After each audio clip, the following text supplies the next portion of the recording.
Perfect.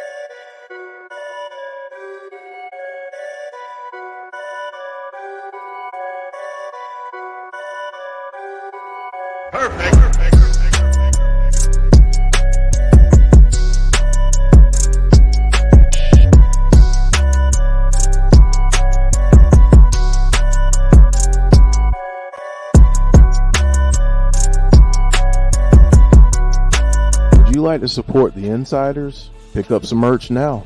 Support us by getting a shirt, a hoodie, support Abby's Window, get a Shenanigans shirt, whatever you'd like. Pick up some merch now. Insiders Pro Wrestling. The link is at the end of the video.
You wanted the best. You've got the best. The hottest wrestling show, well, somewhere. The Insiders. I always wanted to do that. I'm a big Kiss fan. I always wanted to do that. Well, welcome to a Sunday Between the Ropes with Jeff and myself. It's been a little bit. We have been away from this for a little while. And when that happens, a lot of things accumulate, of course, in this world of wrestling. And of course, we can't possibly go over everything we've missed. But we will do our best to try to go over what the big things are that are happening tonight. So what's up, Jeff? It's always good to do this show. It brings us back to our roots. Yeah, this is fun. It's how we started, which is a good thing. Kind of gets us back to that. So I'm always excited to do this show. Yes, absolutely. And we're glad that you could be here with us on a Sunday night. I know it's crazy. There's a football game going on and there's a lot of stuff going on, but we're glad that you can spend some of your Sunday with us. So let's get down to business, shall we? We will start off by saying, first of all, what our upcoming schedule is for the week. We have, of course, Abby's Window tomorrow at 6:00 p.m. with Jeff and Jody. Dom couldn't join this week. He did send a little video clip over, which Jeff will show during the show at some point. But you don't want to miss that. That's been a must-see show. Jody and Jeff are going to discuss everything that happened on SmackDown on Friday, including a little howdy that was mentioned on that show. So who is it? That's all we were talking about. The end of SmackDown. Who could that be? And everyone is still talking about it. Everyone is buzzing about it, trying to figure it out. I was literally taking pictures of Eric Rowan's face today and trying to see. Now, you can never really see his chin because he had all that beard hair. But I'll tell you, that mustache he's got, you twirl that sucker up on the end, put a little grease on there. I don't know. But so a lot of stuff to talk about in Abby's, and they will do that tomorrow. We'll talk a little bit about it tonight, but the rest of it, of course, gets saved for Abby's Window. Announcement on there tomorrow too, also from Jody, so you don't want to miss that. And then, of course, We'll be back for Impact Wrestling. Impact Wrestling crowds are amazing. We've been getting almost 1,000, a 1,000 views on that show, which is brilliant. Thank you guys for coming out to that. We're glad. A lot of people must be sharing it. You must be getting a word out there about Impact, and we're really glad to see that. And hopefully, you will all continue to come out and watch something new. So, Jeff, it's exciting to see that. Yeah, it's good. I mean, it's good to see growth, and we've seen that. We've seen a lot of people come over because of the Bray stuff, obviously, and Mm-hmm. we're getting new Impact fans, which is always a good thing. If we Yep. can get more people to watch Impact, that's a great thing because it's a great product. It's a great promotion. So yeah, it's good. It's good. Yeah, absolutely. All right. So, and then of course, I don't think we have anything. I think that's it, right? I think it's just Abby and Impact this week. I don't think Think there's anything else. Um, and then are we doing? I don't remember. Is next Sunday the Sunday we'll be doing this again, or no? I can't remember off the we top of my can, head. yeah. Okay. All right. So next Sunday we'll be back here with this. The following week then starts to get a little crazy because that's the week of Crown Jewel. Oh, I'm sorry. How could I miss Friday SmackDown? Of course, as well. Hopefully, Jeff can join us. So it'd be nice to have Jeff with us for a SmackDown and help us try to figure out all this crazy stuff that's going on with Bray Wyatt. So yeah, so that's our schedule for the week. And with that, I will welcome some people in. Let's say hello. We've got James Chadwick is here. Dylan is here. Jeremy is here. We got Big Dan is happy about his Raiders winning today. We've got Shane Loki is here. We've got Jason Peace. Doctor Who. Is there anyone at Doctor Who? I never really watched Doctor Who. I know a lot of people who like it. I used to, when I watched it when I was a very young man, I used to watch it on PBS when it used to come on there, when you had the Doctor Who with the very kinky curly hair. That was the one that I watched. But other than that, I really never got into it. But I know a lot of people who do. Anthony Slate, Sean Rousset is here. Jason Stoffer is happy about the Phillies going to the World Series. Yeah, how about that? Awesome. There were a lot of people happy in my store today that Phillies fans. There's a lot of Phillies fans in this area, of course, but that's got to be a surprise. They just got hot at the right time. Mm-hmm. And I'm happy because they beat the Padres, who in turn beat my Dodgers. So I'm kind of glad about that. And all I got to say is this: if they get in with Houston, and it's probably a pretty good chance. I mean, the Yankees, it's going to be really tough for them to beat them 4 straight. They better beat them because the Cheatstros, nope, can't have them win. Nope.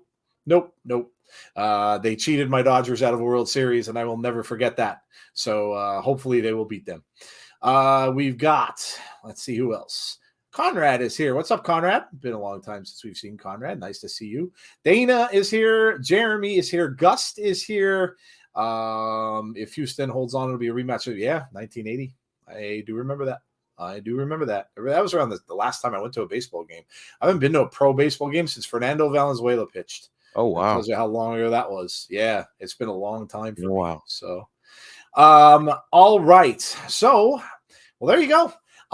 Let's get into it because, again, we've got a lot to cover. Jeff's got a grievance. I've got a small grievance. So we've both got grievances to share tonight. And so let's get into it, Jeff. I guess we got some breaking news. Yeah, we got a little bit of news to start out with, I guess. Yes, sir. So, not sure if you saw it. This just came out today, so it is breaking news. But NXT is going to be doing a NXT Japan and an NXT Mexico, according to Shawn Michaels. This just came out today, so after the event that they had yesterday, I guess Shawn was interviewed and talking about those two promotions. That's really interesting. Also, this along with the news that this one shocked me. And again, this is on some dirt sheets and stuff like that. So no official confirmation, I don't think, has been made about this, but the news about them possibly working as well with GCW was a shocker to me because of all the promotions out there. Those of you who watch know GCW is, it's like ECW times 4, more violent, more bloody, and having some people work with them is crazy. So a lot of stuff going on in WWE, Jeff. And I mean, Japan and NXT Japan, NXT Mexico, two huge places, of course, to have wrestlers coming into basically a developmental league and to bring people into WWE from. I think it's going to be a great thing for them. Yeah, I think so too. I think that this is a good opportunity to expand. Yeah. It shows that they're having some success, and I think this is going to be a good thing for not only WWE and NXT, but also for the fans. Yeah, absolutely. I mean, everybody's always saying stuff about the forbidden door, right? Well, this is kind of getting kind of close to that because you're going to, in Mexico, of course, you got AAA, and then in Japan, you have New Japan, obviously. So, maybe they're gonna try to scout some of that talent as well while they're in these two places. So, yeah, I listen. I think it's good. I think it's great. I think it's absolutely great. And of course, you heard about the replacement for NXT UK. Mhm. Which will be coming as well. So they're really branching the NXT line out. So yeah, that's good news, and good news for WWE. What's up, Derek? How are you? Barry Monkey from Twitch is here. Dana said the Cowboys won. Yes, they did. Dak's first game back, they did, but their defense, man, stellar. Their defense is absolutely stellar. They go as that defense goes, and a lot of times when you have a team like that, like Jeff, remember the Ravens? Yeah. Oh yeah. They sometimes just, and that was when they had Trent Dilfer, so they sometimes won in spite of their offense. Hmm. Their offense wasn't great. They didn't score a whole lot of points, but they didn't need to. So yeah, it's pretty impressive the way that their defense is played. The NFC East as a whole, the Giants are 6-1, which is crazy. They just Yeah. keep finding ways to win. And then the Commanders actually won today, beat the Packers. Hmm. So that division was like laughed about last year, and look at that. I mean, almost all the teams in the division are pretty good. Yeah. I love being here every week. Love you guys, says Derek. Right back at you. Mark saying, me too, especially we've heard WWE say there would be no blood in WWE. Yeah, apparently not. Well, we'll see how it goes. NXT UK was seen by many to have hurt the UK independent wrestling. Well, they're going to pull people from there, sure. I mean, that's just how it goes. Yeah. Have a good show. Watching. Oh, that's why people are mentioning Doctor Who. There's a new one tonight, I guess. Bonus Baby says. Oh, there you go. That makes sense.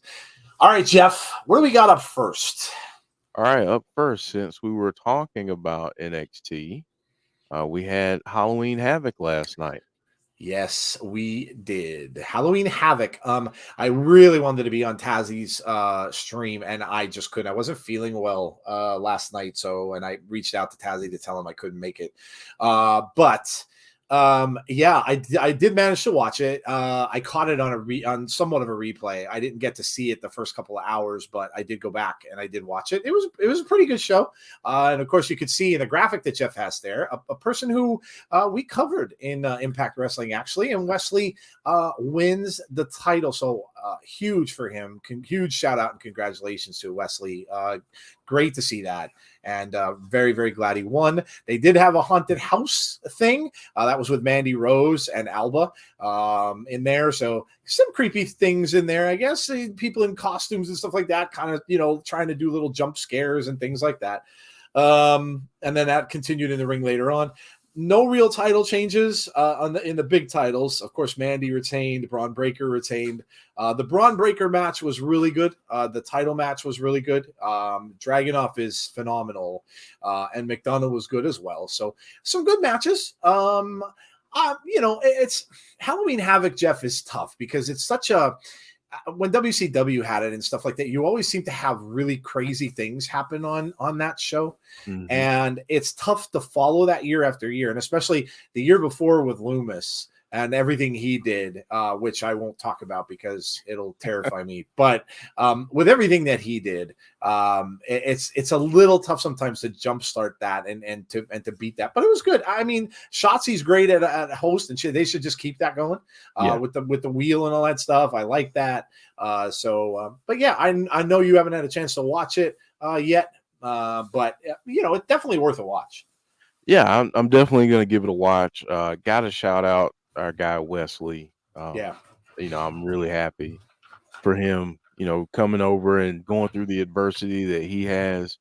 Because honestly, nobody knew what was going to happen to him when Nash Carter was let go.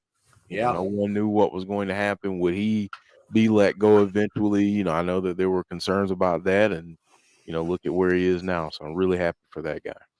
Yeah, for sure. I mean, definitely seeing him coming from Impact, and and had that, that they had the tag team titles for a while, and then that all got messed up with everything that went on there, and if you saw backstage, they showed a picture of Shawn Michaels giving him a big hug and everything backstage. So yeah, very, very cool, very, very cool. James Chadwick's mad because his mobile phone or his mobile effed up, had to system restore. I guess you meant. Now I've lost all my photos.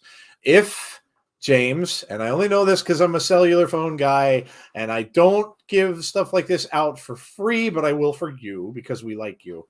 But if it's an Android phone, I don't know what kind of phone you have. If it's an Android phone and you use Google Photo, the cloud storage that they have automatically saves your pictures, whether you did or not. So if you sign back in to your account with your Gmail that you used before, you will get them all back and they'll all be in Google Photos. So just letting you know. I don't know what kind you have. So obviously if you have an Apple phone, well, unless you saved it to the iCloud, then all bets are off. But I'm just letting you know, just a little tip. Not a lot of people know that. It's funny. I talk to people every day. They all think they're really upset because they lost their photos, but they don't really understand that Google Photos in there. I always tell them the pinwheel. Look for the pinwheel in the Google folder. So there you go. Some free advice. Only thing missing last night was the Yeti. Tony Schiavone was. Good Lord. They actually showed it. They showed a clip from that during the show. The only thing I didn't understand about the show was the promos that they were doing were not about people in NXT. They were about people in WWE, and it didn't make any sense to me. They had these long promos in between that they usually save for people that are on their show, but they had a promo about Charlotte Flair. They had a promo about Cody Rhodes. And these weren't promos we haven't seen before. They were repeats. We had a promo with Bianca Belair. I mean, it just didn't really make much sense that they were advertising the main roster, during that show when they could have just had promos going on for NXT. But oh well, what are you gonna do? Terrifier 2 with the clown. I can't wait. Yeah, I want to. If it's on streaming, I'm gonna get it and watch it because, I mean, I guess I'm just twisted like that. But the first one with the kills in that one, man, oh my God, it was crazy. It's a very gory, gory movie. And they say this one is like on 10 when it comes to gore. They up the gore. They up. Get the honk bag ready if the rumors I hear about the movie is true. Barry said I agree. Oh, I'm sorry. Go ahead. Chris Jericho was in it. Was he really? He's in Terrifier 2. Oh, that's cool. Yeah. I know he's a big horror fan, so that's cool. That must have been fun.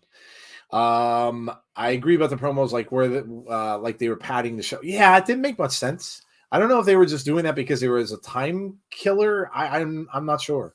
I mean, it could have been too a little hint to some people returning with Charlotte and Cody, obviously, but it wasn't anything new. Like they were all the same things. It wasn't anything new that we didn't see before. Heard people were passing out and puking in the theaters, said Derek. Yep, I've heard it. I don't know how, like, I love that stuff, and I've watched some gory things, and I've never gotten sick from watching it. The closest I came was the very first Evil Dead, but only because when I was watching him hack people up and stuff like that, those the demons or the Deadites, I was sitting there eating a bowl of canned spaghetti, which was really not smart. I mean, if you've ever eaten spaghetti in a can, it isn't great to begin with, and it looks like it's gelled like veins. It's gross. Yeah. And there I am sitting eating a can of that while I'm watching Evil Dead, and I'm like, it wasn't a smart food choice. So yeah. Otherwise, it doesn't normally bother me that much. I can watch all that kind of stuff, and that doesn't bother me. But like the demonic stuff, no, I'll pass. Yeah, I'm there with you on that. Yeah, I'll pass. All right, Jeff. What do we got next? All right, up next we're gonna talk about a little Howdy.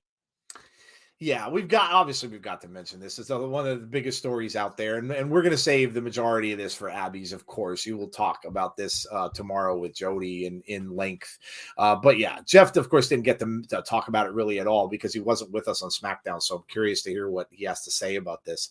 Obviously, the promo from SmackDown, we got the promo from Bray. I think it's so cool because everybody kind of gets their own thing from what's going on. When I listened to it first, my thing was that at first was kind of a continuation of last week. He was still talking to us, still saying things to us. And then as it went along, and if you go back and watch, you can see something changes in his tone. He started to talk about how we were ungrateful, or he said you were ungrateful. So things changed. And at that point, and I put this on our Twitter, I don't think at that point he was talking to us anymore. And about the latter part of that speech, at that point, I think he was talking to his other personalities, because he mentions how they saved him and they brought that's because it wasn't a repeat of the last promo where he said we saved him as Wyndham. I think this was someone else, and I think he was talking about that at the end of that speech. And then, of course, we got the QR code, we got the mask, and then we got a picture of Howdy. We got the Howdy at the end, which everybody went bonkers. Who is it? Who is it? Everybody went crazy. We in our stream were trying to figure it out. Who does this look like? Who does it, and all that the things that were out there. Of course, the wrestlers that we supposedly had heard were WWE, Vincent and Dutch. And I today, even I had to examine a picture closely of Rowan, because if you see Jeff and I were talking about this, you see his mustache. He could easily grease that mustache up on the end, make it all like sticky, like it is on, was in the picture. If he shaved his big beard, now people are saying he still has the beard, so maybe it's not. But I'm just saying, if he shaved that, hey, we got bots. Yep, we got bots. Hello, bots. But if he shaved that beard, we don't know what his chin looks like. We've never seen it. So, I mean, it's really, really cool. And it's nice to see that they're still doing the QR codes. It has not stopped. So that's nice to see, Jeff. And but yeah, I'm interested to hear what you thought about it, because obviously you had to watch it later on. So what did you think of that? Yeah, I'm gonna save a lot of it for Sure. Abby, but I thought in terms of the promo,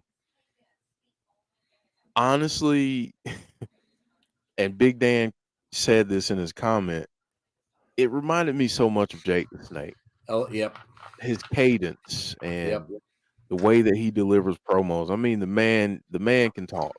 The man can get you interested. And his words were so impactful that, I'm just gonna follow the circle now where it leads me. That, I mean, that in and of itself, that last statement is enough to make you say, okay, well, who in the world is he talking about? What's the circle? Who's included in that? Yep. Does he go back and try to go after Randy at some point if Randy can come back?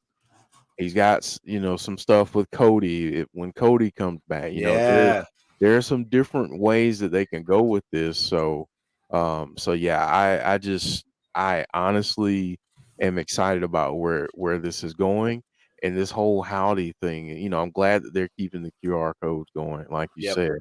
But who is it? We're gonna speculate about that tomorrow. Who is it? We're gonna, maybe come up with some names and get some theories around that. But I'm excited to see where this is going. I think this is going to be different than anything we've seen from him, and I'm really excited to see where he takes it. And believe it or not, and this will lead into a little segue, a slight segue into what I'm going to talk about in grievances. But believe it or not, there are dirt sheets already that are out there bitching and complaining about it, saying, when is he going to wrestle? My gosh, why isn't he in the ring yet? Oh. So, yeah, I'll have a little bit to say about that in a little bit. And this too. So where were the spiders while the fly tried to break our bones? That is a quote from a Ziggy Stardust song. Of course, that is David Bowie. And one of our Twitter people noticed right away and said, Stardust. Is he targeting Cody Rhodes? He's got beef with Cody Rhodes. There's no question. He was his coach, if you remember correctly, on NXT. So Jody saying, I don't understand the whole cheekbones thing. I know you guys are all joking about that hashtag cheekbones. I have no clue. I'm lost. I don't know what that means. I have no idea what that means. You mean like Howdy's cheekbone? I have no idea. I think that was a mask. I really think that's a half mask, which is going to be very creepy. If he has one of those half masks on, where it just covers his eyes, it's like one of those rubber masks that just comes down over his cheekbones and covers everything but his mouth. That's creepy stuff. So that'd be really, really cool. Really cool. All right. Moving on, Jeff. What do we got next? All right. Let's see here. Up next, we have. Well, this was interesting. Yeah, apparently, Carl Anderson got double booked. Oops. Yeah.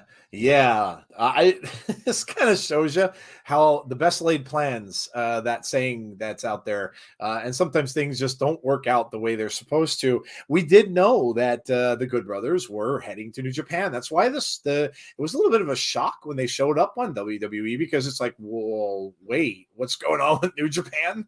And of course, there's titles in the picture. There's things going on, and he wrote that on his Twitter that he was double booked, and he couldn't be, of course, in Japan and where he was at the same time with WWE. So they're gonna have to work this out. I don't know exactly what's gonna go on here, but you got to be careful with this kind of stuff. And Jeff, you'd know this better than me, but I'm sure there's contracts involved. You're signing things for these events and matches and stuff like that. So they have to be careful, because you want to, and for WWE, you don't want New Japan to be coming after you because you're breaching a contract or something along those lines. So it's silly, but you got to be careful with stuff like that. Yeah, and you know what? Here's this is just the fantasy booker in me. What if this is all a ruse? I know it's not, but what if it is, and it's a way to get him to defend it in WWE? Oh, and then you could have some partnership with New Japan. Yeah, I mean, that's the fantasy booker in me. But reality is, I'm pretty sure WWE was the one that tried to pull rank on this. And kind of overstep that date. Like, hey, you're signed to us now. Your first obligation is to us in WWE. I could definitely see that happening. But hopefully they get everything worked out. Hopefully they can sort this out, and Carl can defend that title. I think he was supposed to defend against Hikuleo. Yeah. So I hope to get to see that match at some point soon. So, but I would like to see that. Even if they can get something worked out, I'm not saying it's going to happen, but it would be cool to see something like that take place with WWE and New Japan. Yeah, it certainly would. It certainly would.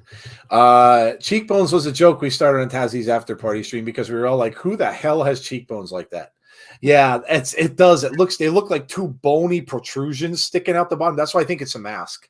In old like 70s slasher films, you would see people wearing almost half masks a lot that looked like Phantom of the Opera. Mm-hmm. Tourist Trap was one that comes to my mind. He wore, if you never saw that movie, by the way, it's extremely creepy. Watch it. Yes. It's a dude who has mannequins and stuff up. If you don't like mannequins, be wary, but very, very creepy. And he wore a mask similar to that. So yeah. I totally get that. I don't think they're real cheekbones. I think he was wearing like a half mask. It kind of looked that way. The Good Brothers are home. Let's see a true WWE offshoot of the Bullet Club this time, please. Thank you. See Wrestling says, Jody, we demand now you attend every wrestling meet and greet, kiss every wrestler on the cheek before next Friday, and report back on their cheekbone situation and find Uncle Howdy. There you go. That'll do it. Hello, C Wrestling, by the way. Yeah, there you go. That'll do it. Oh, hi, Alicia. I missed you too. Hello, Alicia. How are you? Hope you're doing well. And anybody else who joined Bonkers LFC, I think I said hello to you, Dana. Yeah, I think we got everybody now. So cool. Thank you all to the new people that just joined. Notice Jody didn't say no. She just said that's a lot of kissing. It is. Yes, it is. All right, dude. What do we got next? All right, up next, we got Frankie Kazarian choosing option C in Impact Wrestling. Yes, we did. Jeff kind of predicted this actually before it happened, which he tends to do with Impact Wrestling, and he was correct. He did choose option C. He relinquished the Impact X Division title to have a shot at Josh Alexander. Now, those of you who don't watch Impact may know Frankie Kazarian from AEW, but he is now over in Impact Wrestling. I don't know if that's permanent or if he's just kind of going in between. They've done that before. But in any case, he's getting a shot at Josh Alexander's title, which should be a really interesting match. I got to tell you, man, this guy's a snappy dresser. He's been on the last couple shows. This dude dresses in some, he's got to have like $1,000 suits, nice silk ties. This guy, man, he knows how to dress for the occasion. But either way, we're getting the matchup. That's on the next pay-per-view, I think, actually. Yeah, it's on Overdrive. Yeah, so they're the pay-per-view that is relatively new. They might have done it before, but it hasn't been done in a bit, at least since we've been doing the watch along. So Overdrive will have that match. So Josh and Kazarian, and it'll be interesting to see what happens with that, because both very good wrestlers, both veterans of the ring. Of course, Josh has been on that title run for a long time, and Kazarian poses a pretty high threat to him for that title, Jeff. So, but whatever, it's always cool to see that cashed in. Now they have to have a tournament for the X Division too, which is really, really interesting to see who comes out of that. And we're gonna get a really good championship match. Yeah, it's going to be a great match, and I'm going to talk about this a little bit later in another segment. But this really sets up Josh in a nice way in terms of his title reign. So, I think this is going to be a great match. I think, Frankie kind of like Alex Shelley, Chris Sabin in that same way. Some of the TNA, veterans. It's good to still see them around. I love it when they bring these folks back. It really is a nice thing to see. Brings back the nostalgia of watching years ago. So it's good to see those familiar faces. But yeah, I think it's going to be a great match, and I can't wait to see it.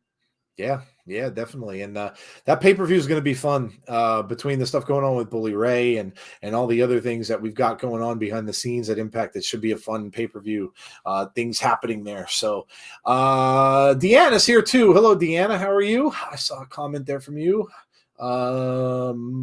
Yes, that works. The difference in the beard and non-beard. Mark said you're the resident Impact whisperer, Jeff. Something's talking about skin integrity. Oh my goodness. RK Shuttlesworth from Twitch says, and Josh still has to face Bully, so Josh is busy. Yes, definitely so. All right, dude, what's next up? Dana's like, do I work for Impact? And I said no, and it's like, how do you get it right? I told you he's the Swami. You ever watch ESPN? It was Chris Berman who used to wear the turban and he used to do predictions and stuff like that. Well, that's Jeff. Jeff is the Swami of our show, so that's why he gets all that stuff right.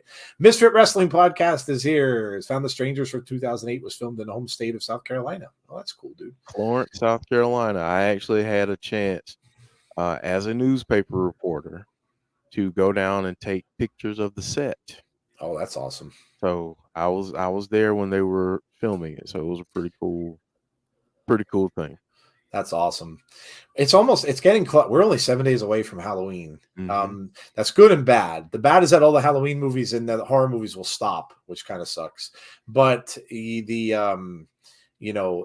until you get up to that point, there's horror movies on all the time. A friend of mine went to the Halloween Horror Nights at in Disney at Universal, and he said it was awesome. There was an actual Halloween one where Michael Myers was basically chasing them all over the place, and other stuff as well. I would love to do that. I'd love to go to one in California because they literally take you on that tour of the Universal Studios in a bus. It's called a haunted bus or something like that, and you get to see like the Psycho house. Yeah. You get to see like all, and the Nope set is there, which is awesome. I would love to do that. I would absolutely love to do that. I think that was amazing. So Macklin will be in the Josh Alexander versus Matt, because I think it'll be a triple threat. That's interesting. Jeff seems very observant. Yes, Jeff is very observant. Yes, he is. Demon House was filmed here in Indiana, or Hell House, whichever it's called. 8 more days till Halloween. You're singing the Halloween 3 theme. That's a guilty pleasure for me now. I never used to like that one so much, but now I kind of dig it. It's weird. It definitely wasn't Michael Myers, as people found out, but I don't mind that. I don't mind that movie, actually. All right. What All we right. got next, dude? All right, let's see. What do we have next here? We have a new signing in AEW. Willow Nightingale is All Elite. Willow Nightingale, obviously we know her from Ring of Honor, correct? I think, right? Mhm, Yes, mhm. we've seen her in some great matches. She was in a couple title matches there. Of course, when we were watching Ring of Honor back before it all kind of dissolved. Yeah, I like her. I think she's got a great personality. Great. She's really good in the ring. She's always very very energetic. And I think she's going to really do well there for herself. It's a good signing for them. Yeah, it's always good to see like these people from, the people that were out there from ROH that maybe sometimes didn't get watched enough just because of the fact that they were on weird times and things like that are getting out there and being able to show their skills. So yeah, I'm very happy for her. She absolutely deserved it. And I think everybody in the chat saying that too. Yeah. Tazzy's here. What's going on, Tazzy? How are you? Really hoping Impact might sign Willow. Great potential. I love her energy, says RK Shuttlesworth. Happy for Willow. She deserves it, says James Chadwick. And I think we had a comment there for happy for Willow, said Conrad as well. But yeah, Jeff, I think that's a pretty common sentiment out there for everybody. Yeah. I mean, she deserved it. Mhm. She absolutely deserved it. And if you watch AEW, she's been on their programming a lot on Dark and Elevation and all of that. So, she deserves it. She's worked hard on the indies for years. She's, done her thing with AEW when she's been there, with Ring of Honor, whoever she's been a part, whatever promotion, she's always delivering energetic, lover. So I'm glad that she has this opportunity, and she adds more depth to that AEW women's roster. Yeah, for sure. And that's good. That's a good thing. RK Shuttlesworth says she's cute. I guess I could say that without getting in trouble. Yeah, sure. Why not? Sure you can. I'm going to learn to put on my alarm when I take a nap, says Tazzy. 2 months until Tony Khan opens the checkbook for Goldberg. Oh, good Lord. Good Lord. Prayers for Misfit Wrestling podcast. What I would like thoughts and prayers as my mom lost her uncle Ken late last night. It was very sudden.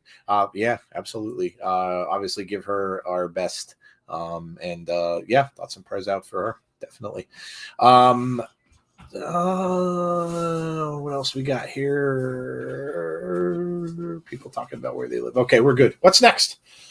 All right, up next, we go from positive to not so positive, I guess.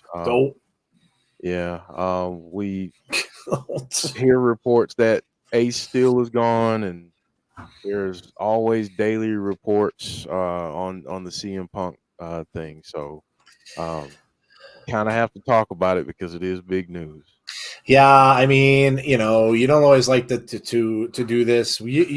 You don't really know a lot of times what's speculation, what's not. And of course, ever since that big, ruckus that happened backstage, there has been no sightings of any of these people that were involved, which was Steele and of course Punk. And we all know Punk got Punk got injured as well, and the others as well, the elite, of course, haven't been back either. And apparently, from what I'm reading, and it seems to be a common denominator with all of the dirt sheets, is, and that's pretty much that.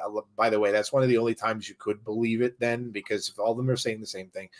But they're saying that this is being held up legally, which is, kind of sucks, because if they're going through legal battles and legal issues now, you're not probably going to see any of these guys back anytime soon. Because when you have networks involved and you have lawyers involved, and I mean, hell, look what it did to my Friday the 13th movies. It's been locked up in lawsuits for 15 years. And it sucks because it hurts the fans.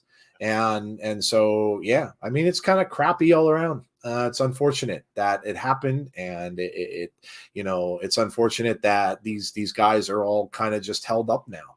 I mean, Punk would have been out regardless because of the injury that he sustained, but now all these guys are going to be looking for work.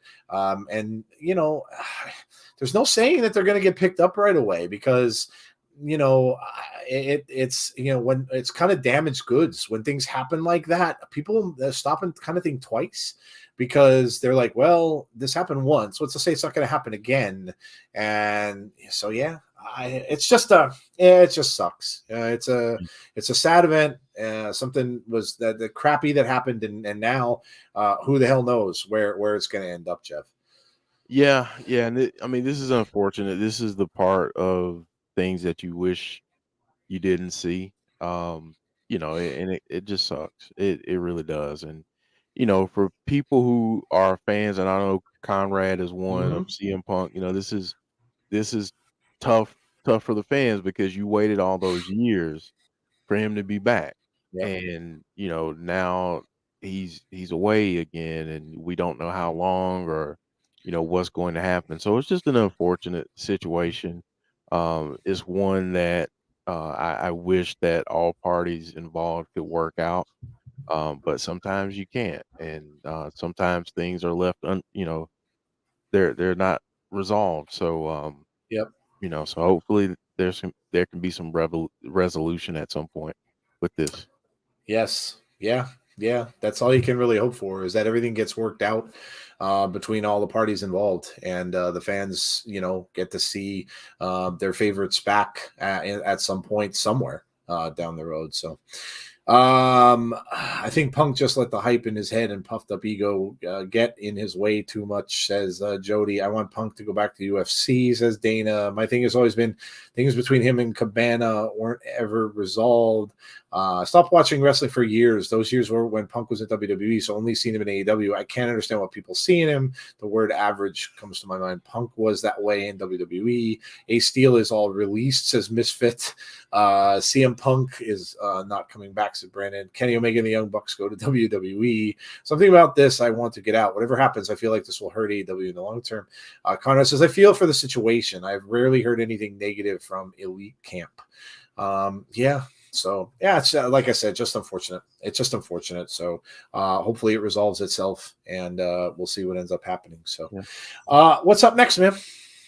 We have the airing of grievances.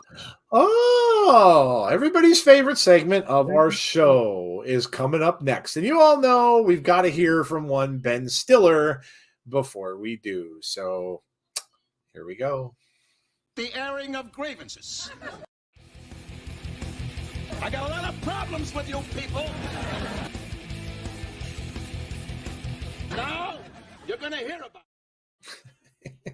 Makes me chuckle every time I hear that. Rest in peace, Ben Stiller. I love that dude on Seinfeld, and of course on King of Queens as well. So, Jeff, I'm going to let you start out, man. I know I had the floor last time. Mine is obviously not that long. It's rather on the short side this week. So, Jeff, the floor is yours. And Tazzy saying, let me get my popcorn.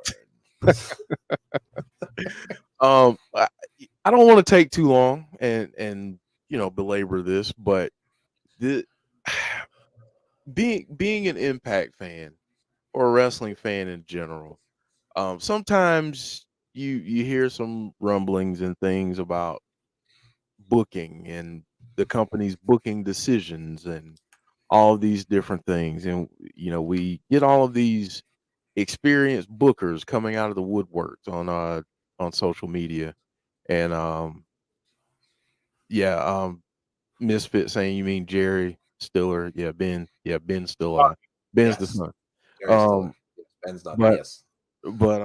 you get all these bookers, these folks come out on social media, and I wouldn't do it this way, I wouldn't do it that way. Now it's okay to have that opinion that I wouldn't have done this that way, or I would have booked this a different way. But the problem becomes when, as a fan, you trash a company that you enjoy or have enjoyed because they don't do something the way that you want them to do it.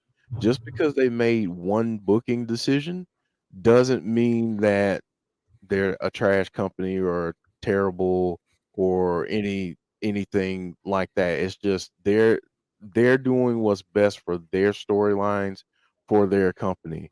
Um, Give me an example. I saw a lot of people up in arms when Bully Ray won the Call Your Shot Gauntlet. A lot of people up in arms. And I get it. Maybe you don't like Bully Ray or whatever it is. But the bigger picture with Impact and what they're doing is that they're establishing Josh to have a title run that rivals some of the great ones that have ever been in that company. That's what they're trying to do. Him mowing down legends at this point is all about bolstering his legacy and bolstering his championship run. That doesn't make Impact a bad company all of a sudden. It makes them understand what they're trying to do, knowing their storylines and knowing what they want to accomplish with their talent. So for the people who, just want to trash other people just because, um, think about the bigger picture. Think about something bigger than yourself. If all you do is you rise and fall on a company doing it the way that you want them to do it, you're probably going to be a very unhappy person because they're not catering to you. They're catering to the fan, but they also know what they want to do internally. So my advice is enjoy what you enjoy. Realize that it's not all about you, and folks, it all works out in the end. It's just entertainment. It's just for fun. Let's enjoy it. And that's all I have to say. It I see exactly what Jeff is talking about, and it's not just in wrestling. I've said this many, many times, I think, on this show and probably during this segment. Apparently, it's cool to hate stuff. I don't know when that happened, but boy, oh boy, I like a movie comes out and something happens that people don't like, and they're doing what the hell do they even call this? They're review bombing things. What the Mm. hell? Number one, like I don't understand when people have the time to do this crap. Like you literally sit at your computer all day and like hate on crap and review bomb whatever the hell that even is. Things like, good God, you really need. Yeah, Marley doesn't like it either. You really need to get a life. I'm sorry to sound rude, but you really do. If this is this kind of stuff that you do all day long, you really need to get a life.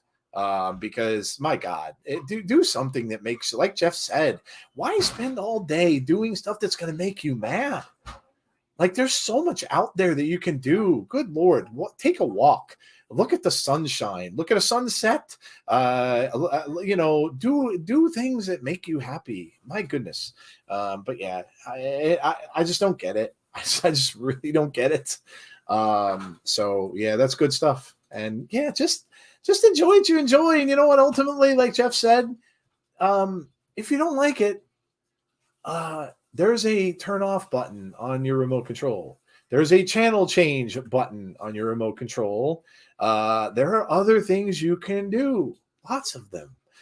So yeah, I totally agree. Mine not very long either. But this is something I've been campaigning on for a while now. But I got to go back to the sheets of dirt again because look. And I know it's cool because I think I'm getting a message across to some people because I've seen some people come in and tell me, I got off of it. I know Big Dan told me and a couple others on Twitter said, hey, I stayed away from it. And I did find that it made things more enjoyable. I had someone say to me in a chat today on our DMs on Insiders that came out and said to me that he is really enjoying the Bray stuff. And more so because he's not reading spoilers. He's not letting anyone ruin it for him. And that's why wrestling is so much fun. And that's why when the Bray stuff is happening, they're not getting wind of this. So they're not knowing. Now, this past week, they kind of did a little bit because they did say that Howdy was going to show up. So that kind of got spoiled a little bit. But they just, I love Bully Ray's comment. Most of these people are wannabe wrestlers that could never make it in the business. And he's probably absolutely right. They're probably people that all their lives dreamt of being a professional wrestler and they just couldn't because for whatever reason, couldn't cut it, maybe tried and failed, whatever. But I love that. And I think he's right. And they want to be in the business so bad, but yet they couldn't, so that they had to fall back to these positions of basically being predictors. They're nothing more than people that predict the outcome of football games or baseball games or any other sport. That's really all they are. They get maybe, if you take 3 or 5, or let's say you take 10 subjects that they might report on, they're going to probably get half or less than half of them right. And yet they continue to do it. They continue to, and they don't understand that they're taking the fun out of this. It's not fun for people if you constantly are spoiling crap. And even if they are right, which is some of them are more correct than others. Some of them aren't correct at all, or very few. Those people I feel bad for. Well, I don't feel bad for them. I feel bad for the people that believe them. Because all they're doing is trying to get your attention via clicks, clout, whatever the case might be. And those kind of people I can't stand. But and the ones they do get right, and they're spoiling this stuff. I get it. We have such as a society, we have such a thing of we want to know. We need to know. We always need to know, and it has to be right now. It has to be right now. And it's a shame because what wrestling is and always was, it's entertainment. It's a story. It's a long drawn out story in a lot of cases. And if you're reading these things, results are one thing. Results are going to get thrown up on it. And when Impact has tapings, that's going to get thrown out there. It just does. But when you're ruining a storyline, 2-3 months down the road, it's awful. Because you're going to know then ahead of time. And then, when it finally gets there, it's like, ugh. So, again, I will say, if you can, stay away from it. Just stay away from it. I don't care who it is. I don't care. Look, like I said, there are some that are semi-trustworthy and stuff like that. But look, even some of them got called out as well. I can tell you this, and this is just from listening to several interviews, and several people talk about them on a constant basis. The wrestlers do not like them. They do not like them. They realize that they ruin what they're trying to do and stuff like that. So if you are a fan of the wrestlers in the business, just know that they really just don't like these guys. So yeah. But yeah, I'm just, I've said this before and I'll say it again. Try your best to stay away from them. It really ruins wrestling. It really, really does. It just like you would get spoiled for a movie, like a big movie that's coming out and you knew all of it ahead of time. It spoils it for you. And then you're going to go sit in the theater and watch and be like, I know, I knew all this. So especially with all this Bray stuff and everything else now that everybody's, trying to figure it out, trying to get a handle on it. You don't think for a minute that that's on the top of their minds. Oh my God, if we could get this out there, if we could find out what he's doing, when's he going to wrestle? And then boom, someone finds out, someone rats to them, someone backstage tells them, and then the next thing you know, it's out and everything's ruined. Everything's ruined. So that's it. That's all I really had to say. It just annoys me. It really does. But there are some slimier ones than others, but that's like that everywhere. So there you go. That's it for me. I really believe that social media has exemplified people's opinions. If you go back, there was always old school message boards, but I think with social media, it has given everybody an opinion and a voice to make money off of their opinion. Yeah, oh yeah. YouTube, dirt sheet websites, podcasting, anything else you want to put in there. I think some people do it for clout. Oh, absolutely. Yeah, there's some people who are blatantly obvious that all they are in it for is money. Blatantly obvious. And if you have been bamboozled by any of these people, I feel sorry for you. And I hope someday you'll come to realize that that's what they're doing it for. And you know, maybe you don't see it right away, but you'll see it eventually, that you realize. And Conrad just said, you know, some people who do it because they love doing it. A voice to make money off their opinion, and anything else you want to put in there. I think some people do it for clout, and there's other people who do it for the love. Very true. Very true. Alicia agrees with Jeff. Too many haters in this world. Wrestling is a love story. It's a minor one, but I do have a grievance. Hey, Impact fixture streaming. Yeah, we've talked about that one. Hopefully it doesn't happen. Yeah, we've been over and over that. Hopefully that doesn't happen again. All right, Jeff. That is the end of our grievances segment for the week. So we are going to move on.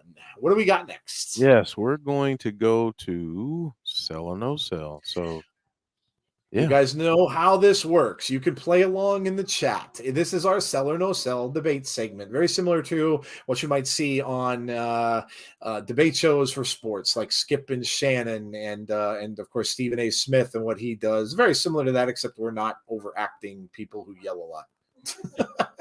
So yes, it's sell or no sell. Play along in the chat. Let us know what you think. Here we go.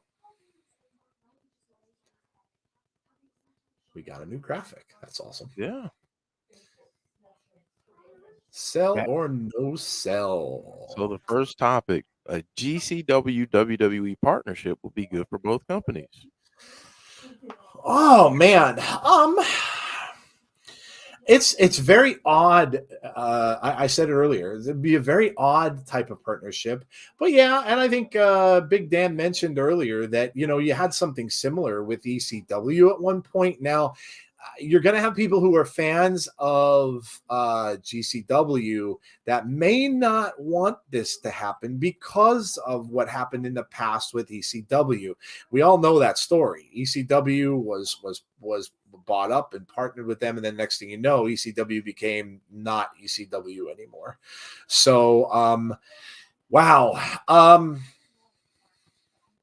Will it be a good? Oh boy. Yeah. You know, I'm going to no sell this. I'm going to no sell it. When I first heard it, I thought it was very odd. I'm going to no sell it only because I think they're very, very, very different.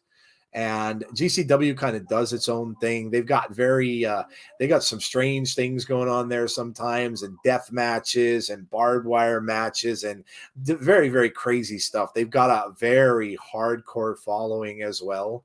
And I don't know that the hardcore following would accept it. Now, granted, this kind of thing could just very simply be you might have a wrestler or two coming from WWE and going there for a GCW event and a match there or something like that. So it may not be any more than that. But I don't know. It's hard for me to see it happening. So I don't know, Jeff. I think I have to no sell this one. It just seems to me like a very weird partnership. Yeah, I don't think I don't like it. I Not because I don't think it would be cool, but I think it would force one company to not do things the way that they do them. So I'm gonna no sell it. I just feel like, you know, you don't want to get corporate and that kind of stuff with GCW. I mean, that people love GCW for what it is. So I I don't want to see that changed at all. Yeah, I agree. I think a lot of the chat agreed too. Let me go back. Let's see. Derek says no sell. Conrad says no sell. Haven't seen it. Hard no sell, says Derek. No sell, says Bonkers. Brandon Wayne Lewis says yes. Let's see. GCWW partnership could be good for both companies, but I'd be amazed if it happens. I think corporate sponsors wouldn't approve of death matches, etc. No, probably not. Not at all. That's why I said I think if anything, I think it would be a couple of their wrestlers would go there, like kind of like Cardona appears there, and Chelsea Green appears there from Impact and stuff like that. I think that's kind of probably all it would be. They would get some people that would go over there every now and then. I don't think it would be much more than that. How much does the GCW appeal to people's children? Yeah, it's not really. It's more of an adult show like ECW used to be. It's more of a show like that. They're beyond absurd. ECW turned up by 1,000. A lot of unnecessary spots. Sell basically. Dan to sell. GCW is a substitute for WWE, losing out on Ring of Honor, and something else to consider. If GCW lets WWE use their tape library, they have access to Moxley footage. Oh yeah, I guess that's true. I mean, if they do something like that, where it's essentially going to be that they're going to. But remember though, Dan, their network is Peacock. Peacock were the ones that made them take down stuff from the Attitude Era. So do you really think they're going to allow that? I'm not sure. I'm not sure. It's very kind of graphic. So I don't know if they would. GCW is so crazy to probably make you sign 2 waivers, one for your life and 2 for your bones. All right, Jeff, what's the next topic, man? All right, next topic. Let's see here. This one is a good one. Josh Alexander is one of the greatest Impact Wrestling champions of all time. No sell. Well, Jeff mentioned this before, going up against Frankie Kazarian. I mean, look, he's taken on, all you can do really as a champion is take on everybody that's put in front of you and come away a winner. He has done that. Obviously, he still is holding on to the title, and then you start to kind of think of, well, who hasn't he beaten? Is there someone in Impact who, he has not beaten yet? And he's gone through a who's who of Impact Wrestling. So I'm going to say sell. I like Josh. I think his reign has been great. I don't really see anyone that's, besides, because we've talked about Macklin. Maybe Macklin is the guy that they're building up to take that off of him. It's possible. So, but yeah, I'm going to sell it. I think he's done a fantastic job. His matches have all been great. You very seldom ever see a clunker match from Josh. So I'm going to sell it, Jeff. I think it's safe to say that. All right, I'm going to play that sound. I love it! And I'm going to play it again. Because I'm gonna sell it. To me, what they're doing with him right now is establishing him as one of the greatest. And you take a look at his defenses, you take a look at how he won it. He's a 2-time Impact World Champion, and the first time he won it was a heartbreaker, and people were like, well, what in the world is going to happen? Is he ever going to get this thing? And he did. And he's been absolutely tremendous during this run. I feel like he's one of the best. I wouldn't put him, at the top of the list just yet, because you got people like Samoa Joe, you've got people like AJ Styles, Kurt Angle, and others. So, there are other people ahead of him, obviously. But he's definitely one of the greatest, in my opinion. Yeah, absolutely. I agree 100%. I think he's, and I don't think he's done yet. No. I think he'll get the Kazarian thing. I do believe he'll get past Frankie Kazarian. I think it'll be another amazing match to add to his resume, and then we'll see what comes after that. So, all right. Let's see what people are saying here. Sell. Gus says, sell, says Mark. Sell, says Gus. No sell, says Jeremy. Alicia no sells it. Michael King no sells it. Okay. I'm curious to know. The people who know sold I it. think that's the previous question. Oh, you are correct. Yeah. Yes, I went up too far. Never mind. Never mind. Derek sells it. Dana sells it. Josh Alexander is great, says Brandon. Misfit says that as well. Tazzy's selling it. Dylan's selling it. Sell, says Barry. I definitely put him in top 10. Bonker says sell. AJ versus Josh for Impact World Wrestling Championship. That'd be an interesting match. Mark says, I want to expand on something. When I heard about this, my feeling was the only way that WWE would partner, I'll be talking about GCW, was if NBC Peacock left WWE. Sell, I'd love to see Josh go until next spring with this title and face Macklin in a 60-minute Iron Man match, which Macklin then wins 5-4. Then they shake hands in the middle of the ring. I'd put Josh top 15. Sean says sell. Conrad says sell. And Jeremy says sell. All right. Consensus of opinion. Moving on. Topic 3. Topic number 3 here. This one should be fun. MJF will defeat Jon Moxley at AEW Full Gear. First off, I have to say that the promo with him and Regal was amazing. This guy can really, really cut a promo. And that was fantastic. I mean, who hasn't had that happen to them in their lifetime, where a boss you may have had or someone like that didn't appreciate you and what you've done. So he really hit a lot of notes with this and pulled probably a lot of heartstrings with this too. It was a damn amazing promo from MJF. I'm selling it. Yeah, I think it's time. Moxley, I think, took that title because of what happened. I don't know that he was supposed to keep it. It could have been in the hands of Punk, and then maybe MJF was going to take it off of Punk. We don't know, and we won't. But yeah, I think it's time. I think it's time for MJF to have that title. He's worked hard. This kid is one of the best, if not right up there with the best heels in the game. No question. And you can't even really argue with it.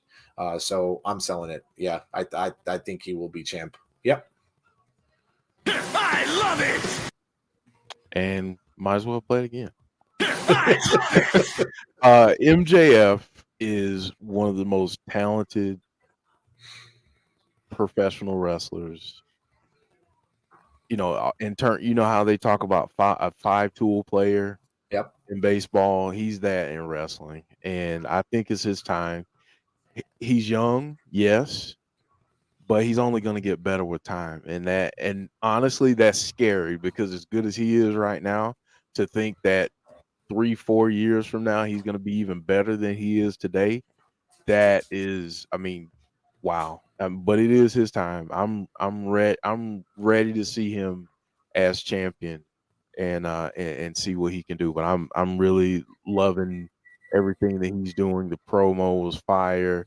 I mean, honestly, he's he's just tremendous. I love the dude. So yeah, I gotta sell it. The other thing too is, they have AEW's had a good string of faces that have been championed. Let's get a heel in there, because then you can push a face. So someone who may or may not be in the title picture yet, they can start to get guys on the face side of it built up to possibly be the ones that are going to take him. But boy, I'll tell you, this is almost like, who are you going to build to take titles off of Roman Reigns situation? Because when he gets this, you really, really need to build up a face to take him out. So I'm not quite sure who they have their sights set on for that. But man, that person's got to be over because it's we'll see. We'll see. But a lot of people agree. Sell. Brandon said no. Misfit says sell 100%. Derek says hard sell. It's his time. Jesse Callan. Hey, Jesse says sell. People have to remember Mox was never supposed to be right. I mentioned that he was not supposed to. It was supposed to be Punk, I believe. Sell without question. MJF is hotter than a firecracker right now, and with all of AEW's tumult, they would be wise to strike when the iron is hot. Sell a Regal turn on Moxley. Ooh, that's interesting. Does Regal go back and get in the corner of MJ? Okay, I kind of like that. MJF is so over right now. He's getting close to my top 10 of all time, says Tazzy.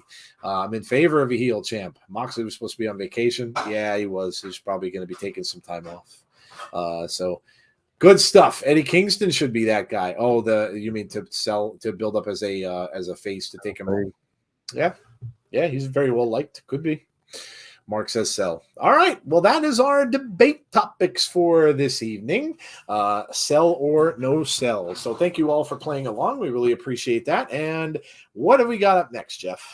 We're going to book a wrestler next. Always fun. So and this one should be a lot of fun. So yeah, this I'm curious to see how other people will answer this. Book a wrestler time. And again, you can play along in the chat as well. If you ever think of anyone that you would like to us to talk about on this segment, and look who it is. It is Vincent from Warwick, Rhode Island. Vincent, current promotion, free agent. Notice we're not saying anything else because there has been no confirmation that he is. All that was said was he was seen backstage at WWE, but no confirmation that he is there yet. But this is going to probably be interesting because I'm sure a lot of you people that are theorizing out there that think he is already there and part of a certain faction or part of a certain storyline, you are going to be probably booking him that way. So Vincent, Jeff, I'm curious. I kind of know where I'm going to go with this, but I'm curious to see, what do you think of how would you, I don't know, should we do this from a standpoint of that he's not currently in a promotion and we're just booking him out of the blue? How do you want to go about this? I think we should just, I know where I'm going to go. Okay. I know what I want him involved in. Okay. The rumblings and rumors have been out there. Let's just say he is where people have rumored him to be backstage. Okay, so we're gonna fantasy book the fact that he is indeed signed to WWE, which again has not been confirmed. But so let's look at it from that standpoint. If he is indeed signed to WWE, where are you going to go with this? So go ahead, Jeff. I want to hear what you got. I have to have him involved with Bray Wyatt. Like I have to. Whether he's someone in opposition, which I would really love to see that. I know a lot of people are saying, him being a part of the crew of a faction, if there is a faction at some point. I would love to see him in opposition of Bray. I'd like to see those two guys do a battle of the war of the words and go back and forth with promos and creepy stuff and I would love to see him doing something like that. And he's a guy that doesn't necessarily need to be in a title picture or anything like that. You don't bring in a guy like Vincent for that. You bring him in to appeal to a different fan base and to add some depth to some storylines, to add a different kind of storyline to a wrestling program. So I'd love to see him with Bray in some way, shape, or form. I think maybe that's a too easy of a way to book him, but that's what I would like to see. This guy always reminded me when I first saw him in NW in Ring of Honor. I liked him from the start, and obviously you would. If you're fans of Bray Wyatt and the kind of stuff that he does, you can see a little bit of that. Then when you found out that Bray, enjoys this dude, I mean, they talked to each other on Twitter once way back when and stuff like that, and kind of acknowledged each other. So that was cool. I see him as a cross between obviously Charles Manson. No doubt. If you guys don't know who that is, or if you've never researched him, he is a cross between him and Max Cady from Cape Fear to me. That's what now, where would I put him? I mean, look, you almost have to say that yes, he would have to be involved in that Bray thing at some point somehow. What he's going to do, man, it's hard to say. I don't know. I don't know whether he will be playing a character that is going to be. People are speculating he could be Howdy. Is he playing another personality of Bray Wyatt's if that's the way it's going to go? Or is he going to step in there as somebody else is going to be part of a faction if there is a faction? Or, could he be an antagonist of Bray, like Jeff said as well? The promos for that would be absolutely insane if that were the case. So, but yeah, I'm going to go with, I'm sticking to my theory with this. I'm going to say, yes, I'm going to agree with Jeff that he's involved with the Bray Wyatt stuff. I still say, and I love this idea. I don't know if they'll do it. I don't have any confirmation. I've read no dirt sheets that says that they will. I think that in all this, and I won't get to share this tomorrow on Abby's, but I think that all of this stuff with Bray, very extremely psychological. I think Bray is fighting himself, and I think he will be fighting his personalities. I don't think it's a faction. I think it will be him and his other 5 personalities that are going to fight. And I think you're going to see him battle those personalities in the ring.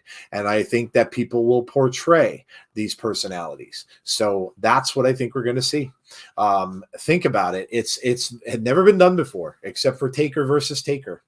And even then, that wasn't a different part of him. That was just 2 of them. So it's never been done. And think of the other thing that what this could do is that this could eliminate a lot of what everybody kept saying in the dirt sheets and everybody else kept saying, well, Bray Wyatt's going to come back as a supernatural being and you can't wrestle this dude because it's too hard. And these wrestlers are not going to want to, you can't give in and lose to him and blah, blah, blah. We're going to go right back around the merry-go-round. It's going to happen again. No, you won't. If he ends up having battles with himself, and then it's all out the window because who cares who wins? It doesn't matter. It does not matter. So that's what I think. And I think Vincent will be one of those personalities that he's going to end up having a wrestling match with when the time comes. So that's what I see happening with it. So let's see what some people are saying here. Somebody said Veer. I could see him with Veer. That's a little different. I feel like that's everyone's idea. Yeah, I want Vincent to be back in Impact with PCO where he belongs. Damn it! When you don't know where the wrestler is going, that is true fantasy booking. I want to point out that Vincent never got his ROH title match. Bray cuts a promo, lights go out, and Vincent appears next to him. Bray says, "I have found a Vincent that does not worship false gods," and they show the charred remains of Puppet Vince. Oh God! Just imagine that. That's interesting. Wow. Okay. I had to think outside the box. I would consider booking this guy as the Warlock, aka the second to cross, so that people will have someone to go through before getting to him and Scarlet. Ooh, okay. I like All that.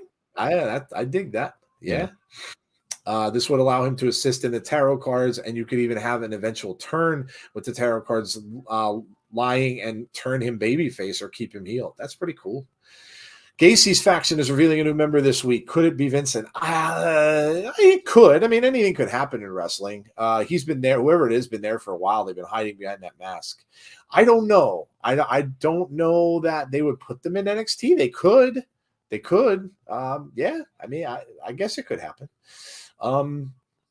Yeah, Gacy's revealing the hooded woman that's rumored to be Isla Dawn. I think who I would book Vincent as the new leader of Judgment Day. Oh, okay. All right. They're very charismatic. The group could use a leader, I think.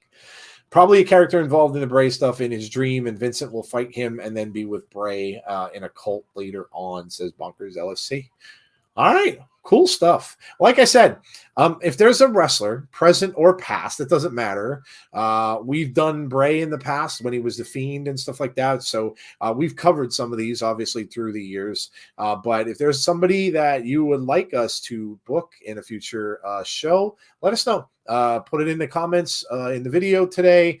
Put it in our DMs, whatever, Twitter, wherever you like to send stuff, and we'll check it out. And maybe you will be chosen, or your pick will be chosen as not you personally, because I don't think there are too many of you out there that are actual wrestlers. But I mean, we could book you. I mean, it would be interesting. We could book you though. It certainly would be interesting. Yes.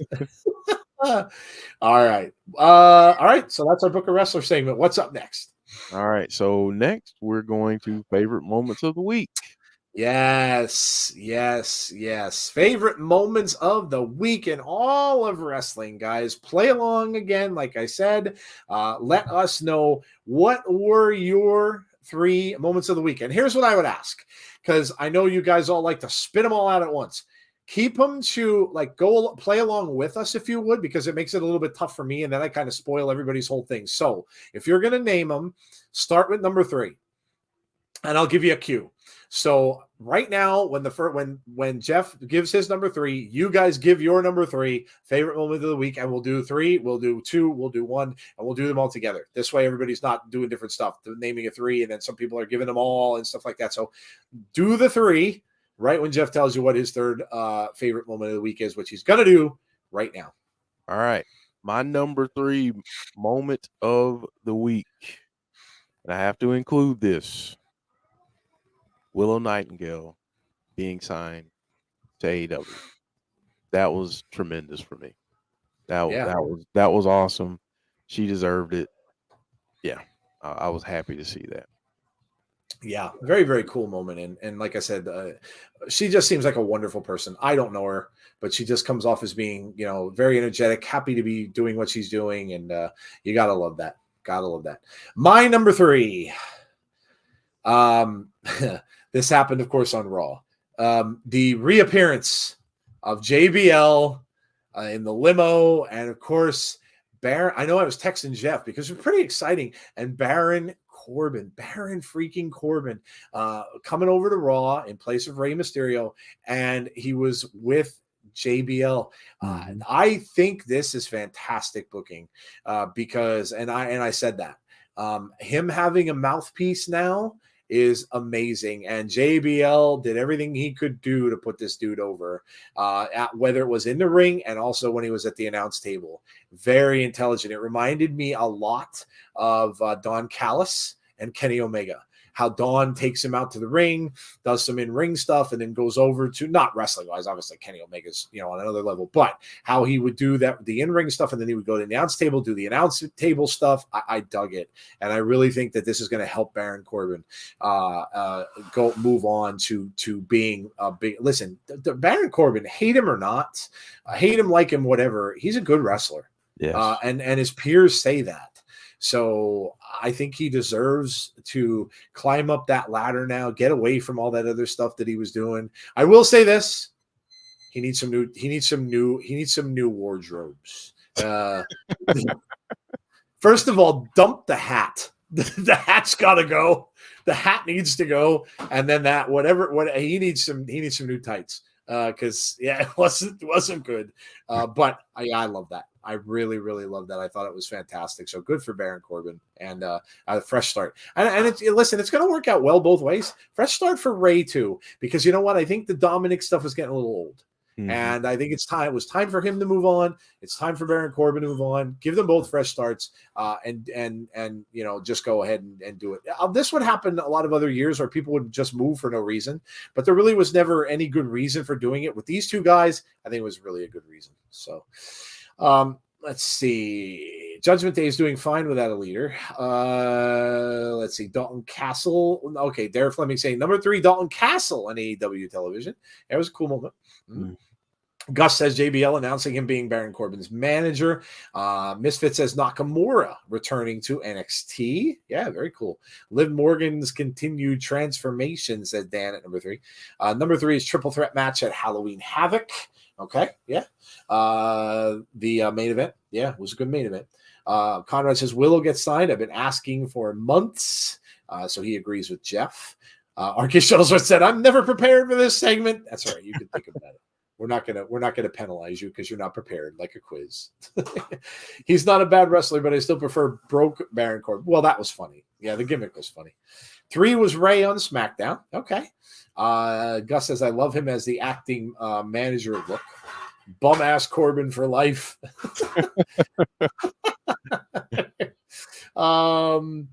Johnny Swinger becoming X Division champion, though I fell asleep just before the end of Impact and might have dreamt that. I think you dreamt that, yes. Johnny Swinger is not, as far as I know, and if we're going and counting, Johnny Swinger, I think, has won a grand total of 1 match since Jeff and I have been doing Impact watch-alongs. One match over 2.5 years. It's true. You know what's funny, though? In an alternate universe, Johnny Swinger's undefeated and has all the belts. Could you imagine? Could you imagine if he ever won everybody's belt like Kenny Omega? That would be hilarious. That would be hilarious. Ray and Dominic will happen at a big show, maybe WrestleMania. Yeah, more than likely if they end up having that father versus son matchup. Yeah. And Mark says the NXT ladder match. Yeah, the NXT ladder match was very good. All right, let's move to number 2. Jeff, what do you got at number 2? Number 2, and this is kind of cheating, but it is what it is. Even though I haven't seen the match yet, my number 2 is Wes Lee winning the North American title. I am so happy for this guy. It would just be tremendous. It's tremendous to see him go through what he's gone through, and yeah, I'm just so happy that he's a champion now. It's great to have moments, like favorite moments, when you're actual fan of a wrestler and something really good happens to them, which is, yeah, that's awesome. It's part of what it's about. Chucky showing up on NXT, said Sean. Yeah, he was in a bunch of places inside that haunted house. Yeah. Derek says number 2. His number 2 is the Brock and Lashley brawl. Let's see. Number 2, Jungle Kiona debuting for AEW during the AEW Dark tapings. Drew challenging Karrion Kross for a match at Crown Jewel. Bunker saying MJF promo with William Regal. And Conrad saying the PCO extension and Kaz's option C. My number 2. This could have gone really badly, or could have gone a completely different direction. But my number 2 is the way that Impact said goodbye to Honor No More. I really, really enjoyed the way it was done. When things like this happen, a lot of times it's done.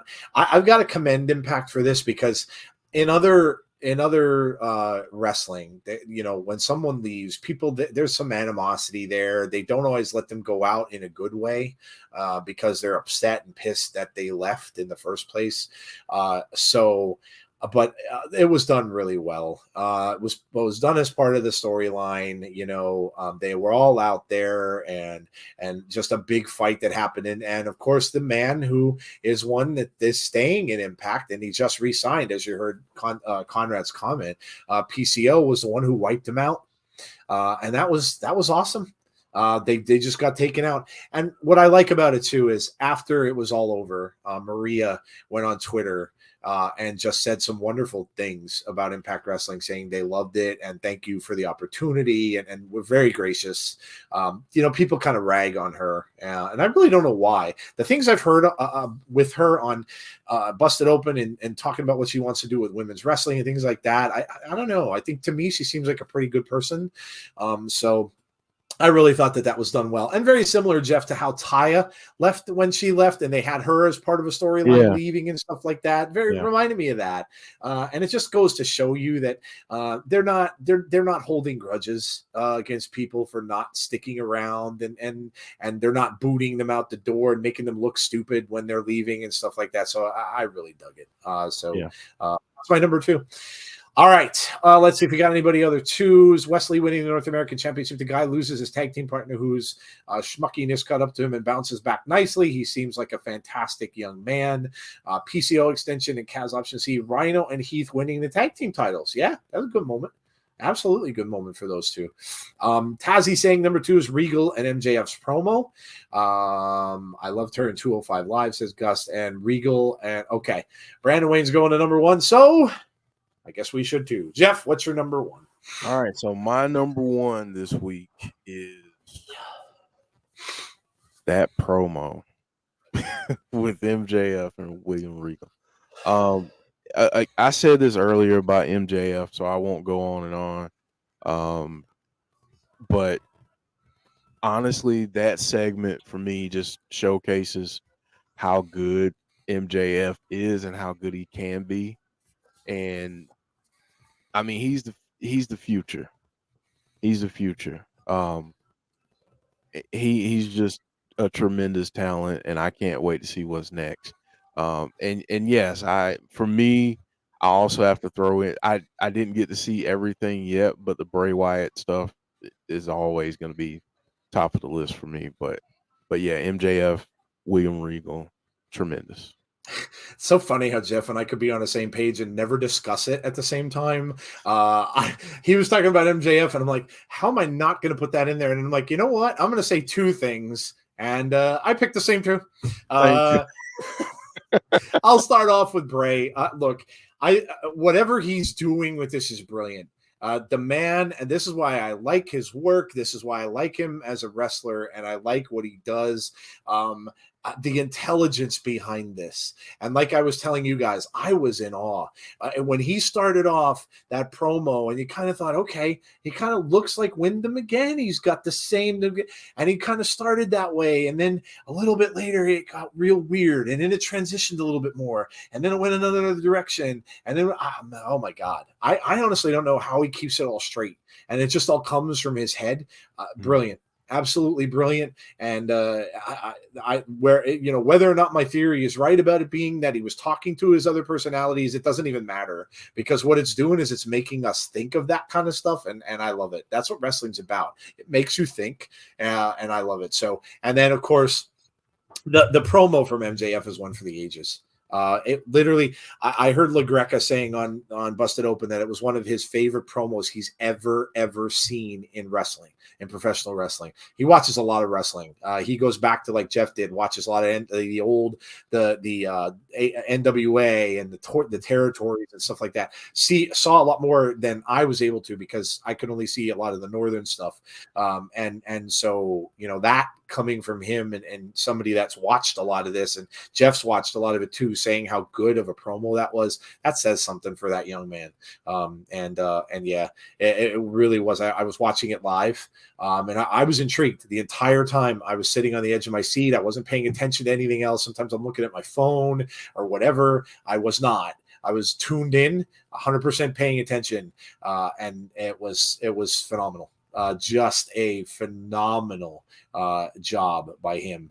And again, it really hit home. And I'm sure it hit home with a lot of people. Like I said, it's a situation where all of us have been in at one time or another, never thinking that our boss appreciates what we're doing, or never thinking that they're thinking about us or giving us any credit and stuff like that. It was brilliant. Brilliant. Yeah. Misfit says, number 1, yep, it looks like a lot of people are agreeing with us, Bray Wyatt and MJF. Gus says, yeah. Derek said MJF Regal promo. Dylan saying Bray promo. Bonker saying Bray segment. And the Sammy bits. Yeah, you know what? Kudos to Sammy. Sammy's wonderful. He really is.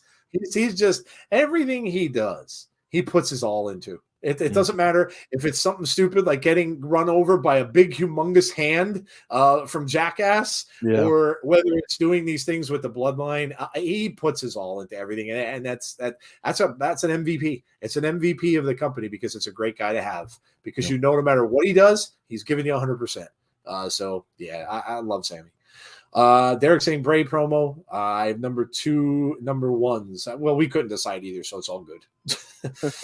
Big Dan says everything surrounding Bray's return. His character work saved my soul. I was grieving my wife's passing, and not having him in WWE sucked. So I am thrilled he's back and off the leash. He's unleashed. unleashed. Sami Zayn doing the best work of his career right now. That's very Usi of you. It's going to be so sad when the bloodline turns on. Yeah, we were talking about that, and everybody's like, are they going to turn on Jay? I don't know. You got to really look at small details. The one small detail that I saw was when he was telling Sami to kind of go after Jay and talk to Jay when they were all in the ring together. If you watched Roman Reigns when Sami was going after Jay and then Jay was coming, Roman Reigns was laughing. So what does that tell you? Are they gonna turn on Jay or are they gonna turn on Sami? And I could totally see Roman doing that because that's a complete dick move. After all that, you got him his own shirt, you got all this, and then all of a sudden it turns on him, and Roman's like, "Yeah, you thought you were one of us? You get out of here," you know. And then I that would be amazing storytelling. So, and everybody would feel so sorry for him. He'd instantly rocket up babyface ladder, rocket right up. Because people would feel so horrible. Oh my God, look what they did to this poor dude. He gave his all for this group, and look what they did to him. I would love it. I would absolutely love it. Sami and KO versus the Usos for the title. It could go that way. Yeah, it could go that way. Hello, Hassan. NXT Shinsuke Nakamura. Nakamura you're talking about as one of your favorites. That's cool. I think Solo might side with Sami. I don't know. I think we might have a match with Solo and Sami at one point. Sami said his goal is to make Solo break character. The Rock, WWE, you're talking about in the movie, the Black Adam movie? Jay's frustrations. He got beat up to join the family. Sami waltzes right in. Yeah, you could go both ways with it, no doubt. You can have Jay be the one that's going to – but then where does that go? Are they going to go back to where it'll be Jay against Roman, or is it going to be Jay against Sami and then Jay against Roman? They could. That'll get a little confusing, but Solo got Sami Friday a bit. He cracked during the match, did he? It's hard not to. Well, there you go. The favorite moments of the week. Always fun to look back and talk about things that made you smile about wrestling and watching wrestling. So thank you all for playing along. We appreciate that. It's fun to do that segment. So, all right, man. What do we got left? I think if Jesse's here, we got jokes, and if not, we can skedaddle. All right. Well, if Jessie Callan's still in the chat, I know we did see her a little bit earlier. Sometimes she zooms in and out, but yeah. So Jessie, if you're here, Jessie Callan, you're here. That is not Jessie Callan. Jessie Callan is Jessie Callan. That's not Jessie. Whoever that is, I don't know. That's your Jessie. Okay. Yeah, I forgot we had another Jessie. I apologize, Jessie. That's the other Jessie. And she's the co-host with me on our horror movie podcast, Movies to Be Murdered By. And we just talked about Tales from the Hood 2. Oh, nice. That's good. That's good stuff. And then this week we're doing Candyman, the original. So cool. Yeah. Cool. That's awesome. So yeah, go check that out. Movies to Be Murdered By. That's Jeff's other project that he does, and it's all about horror movies. So if you like that, and I know a lot of you do, go check that out. I have a side project that I do. We've been on a little bit of a hiatus, but it's called I Live the 80s. I just found out yesterday that we've been having music artists come on our show, and the music that we spotlight, this music is, and I don't know if a lot of you have heard of it, but it's called synthwave music. What it is it's a throwback to 80s. They use a lot of synth and things like that, and a lot of the bands like The Midnight, Gunship, FM84, man, there's a lot of them out there. But one of the artists, his name is Scott. He calls himself as the artist Elevate the Sky. Really, really fantastic dude. He really is a nice guy. I am going to be in a music video. I am over the moon about that. I have always, that was like a life's dream for me. He did a music video, and I'm in it. He had me film a clip, and I sent it to him. And the video is coming out really, really soon. So I'm really excited because I have never, ever, I love music videos since MTV debuted. I remember watching it constantly, and to have myself in a music video, and I lip synced one line that I'm going to get in there. And I geeked out. I had my lightsaber in the picture, and I just geeked out because that's kind of what it's about. So I'm very, very excited for that. Awesome. And so, yeah, very, very cool. So shout out to Scott. Great guy. Absolutely great guy. Jesse says, oh, it's so good, isn't it? The music is so good. If you guys are 80s people and you like that kind of stuff, look up some of these bands because some of them are just amazing. Gunship is a little bit heavier. They had a song called Tech Noir, which of course is after the nightclub from the Terminator. And they had John Carpenter, the famous John Carpenter, do their intro for the song. They're on the heavy side, so they're a little dark. They're like dark synth, they call it. The Midnight is more 80s style, kind of more a little more pop. And stuff like that. I absolutely love it. It takes me right back. And some of them just do non-vocal, so they'll just do the music and stuff like that. But it takes me back to when I was growing up and driving with my car window down, and I'm listening to that kind of stuff. So I dig it. I really do. It's really good stuff. I don't think Jessie's still around. I'm not seeing her. She said she was here. Yeah, I thought she was. Yeah, she definitely was here. Yeah. I asked her how many she had for us tonight. Okay. I didn't see a comment, but I was blabbing. So, yeah, all right, Jesse, well, you're up. Mark says I'm a 90s guy. I was born in 1989. I'll share that on my personal Twitter when that comes out, so you guys can watch me make a fool out of myself on a music. Oh man! While we're waiting on Jesse, I gotta share this real quick. So, yeah, the kids, I had them this weekend, and we were watching NFL Slime Time. Oh, yeah. So my son loved that. So I was like, you know what? I want to find some old, Nickelodeon game shows and different deals so they could kind of see, what that was like. So we went back and watched a little bit of Double Dare. Oh my gosh. We watched the first few episodes. So we watched that, and then I'm gonna show them Legends of the Hidden Temple and Guts and all those things. So I'm happy to share the nostalgia. That's awesome. That's awesome. While we're waiting for Jessie to respond, she has not yet. Who of you have seen Black Adam? I know Black Adam came out, of course, with The Rock, so she spit out the first one there. Oh, there we go. Right into it. Jessie's starting right away. Here we go. Why does Vince want to go to heaven? Oh my gosh, she's leading me right into this one, huh? Why does Vince McMahon want to go to heaven? Because he has no chance in hell. You've got no chance. That's what you've got. That's really funny. And a wrestling one to boot. So there you go. Jessie says she has 6. Okay. Legend of the Hidden Temple. Wow, says Tazzy. Yeah. Brandon's talking about 80s metal. Yeah, I love 80s metal too. Doc and Rat, great groups. My favorite 80s metal band is Queensryche. I am a big Queensryche fan. Love them. Saw Black Adam. Did you like it?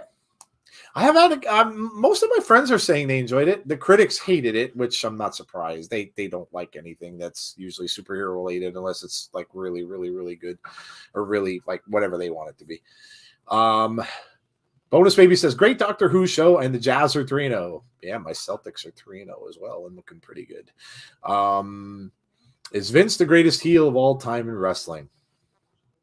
He's probably up there. I don't know if I'd say he's the greatest heel of all time. He's probably up there. But all right, number 2. I failed math so many times at school, I can't even count.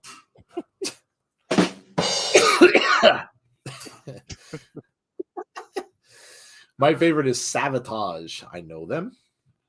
Queensryche, I got introduced to when Operation Mindcrime came out, which is if you know how they ask you Desert Island albums, that's one of them.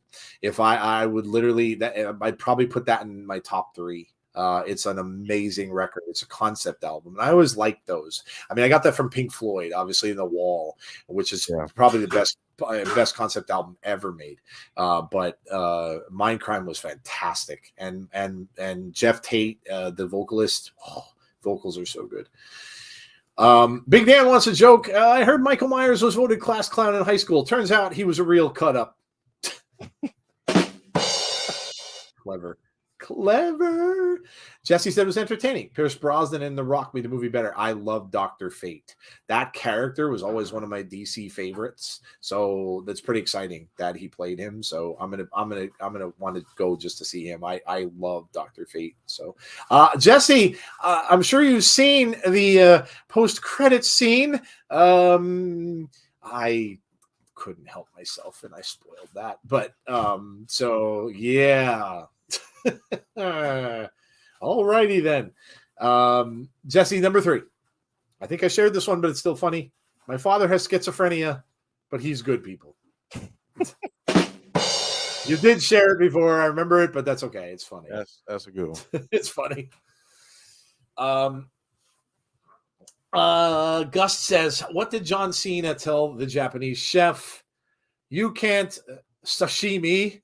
That's good, Gus. That's a good one. That's really clever. That's really clever.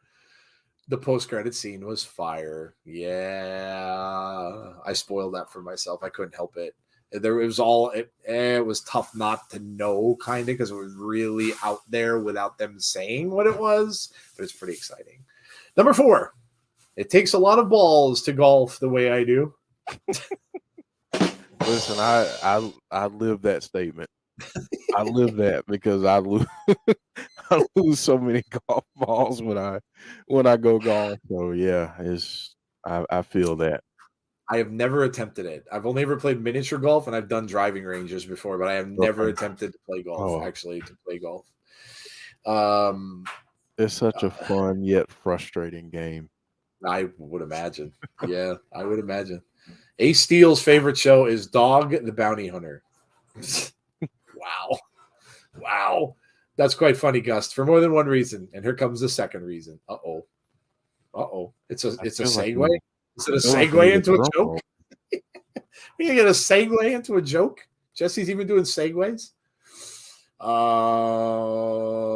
Don't forget to like the stream, by the way, until we get these next couple of jokes from Jesse. Here we go. Number 5.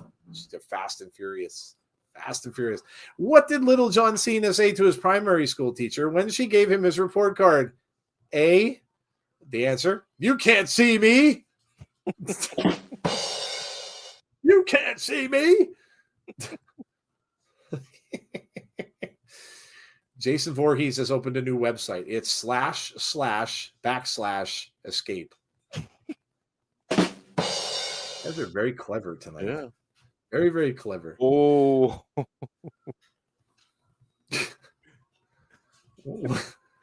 What's the Fiend's favorite sports game? Let me in. Wow. Look at all these clever people doing all these wrestling jokes, man. It's pretty impressive. It's good. It's good. It's funny. It's good stuff. Yeah, so make sure you leave a like on the stream for us tonight before we get on out of here. We have I think we have one more joke left from Jesse. Yep, one more. So we have the big finale, 2 more. Okay, we have 2 more. So we have 1 and then the big finale. So make sure you leave a like on the stream for us tonight. Make sure that you subscribe to the channel if you haven't done so already. Make sure you share the stream with anybody who you think might be interested in coming over and joining us. And also make sure that you hit the notification button so that you can be notified when we have future content. And our next show, of course, will be on a Monday. Of course, Abby's Window is tomorrow, 6:00 p.m. Eastern Standard Time. Join Jeff and Jody for all the latest and all the theories and all of that stuff on the only show. I'm going to get into my DJ voice. The only show that is on any channel that was about Bray Wyatt for the last 2 years.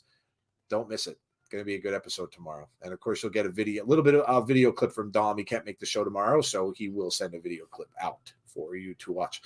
A recent study has found that women who carry a little extra weight live longer than men who mention it.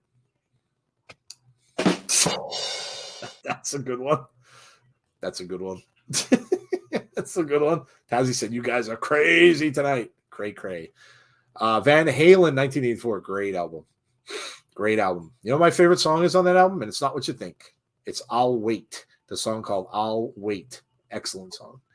What is The Undertaker's favorite band? The Gravediggers. What did Chucky say when he beat Freddie to killing the teenager? Hey, it's a cutthroat business. That's a good one. And number 7. Always borrow money from a pessimist. They'll never expect it back.